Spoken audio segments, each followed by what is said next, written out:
Hi everyone, welcome to Bookseller Recommends. Today I'm recommending The Silence of the Choir by Mohamed Sarr. I came across this book while browsing in the library, and because I recognize his name from his other book called The Most Secret Memory of Men, I thought I'd give this one a go. About this book, so this book follows a group of migrants or refugees that land in a small town in Sicily and their journey into getting an asylum status. So this book is about them. It also follows a few people in the organization that helps migrants that are trying to help them. There's a priest, another translator who also used to be an asylum seeker. There's also a poet and a woman who's working very hard. Like, she's a lawyer, so she's working very hard to try to get them asylum status. There's also a character that is not human, and it's the town itself and Mount Etna, which is a nearby volcanic town. So I'll just read out the blurb so you can know what this book's about. So 72 men arrive in the small Sicilian town of Altino. Depending on who's talking, they are immigrants, refugees, migrants, or exiles. But almost everybody in Altino refers to them as ragazzi, the guys. The arrival changes many lives in this otherwise sleepy Sicilian town. While they wait to know their fate, the ragazzi encounter all kinds of people. A strange biker who rewrites the past, a woman committed to obtaining asylum status for them, a man determined to have them removed, a former refugee who now works as an interpreter, a reclusive poet, and many more. Each inhabitant is forced to reflect on what it means to encounter the other, to welcome or to shun those they know next to nothing about. So I knew this book was going to be well written just from reading his other books, and the author writes in French and most of the texts we get are translations. I can only imagine how beautiful his writing is in French.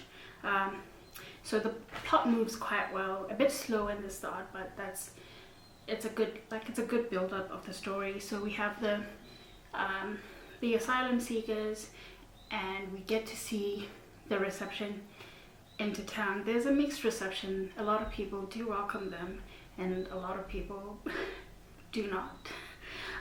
Without giving anything away, the story kind of escalates in a way that's devastating. It's not really a happy ending for anyone, but there's a lot you can learn from that. It's quite emotional. I did get quite emotional towards the end, even the middle, as I read it. And I say the middle because the translator, Jorgoy, who's also a previous asylum seeker, does write his own story along with the story that's being narrated. So we get kind of two stories into one.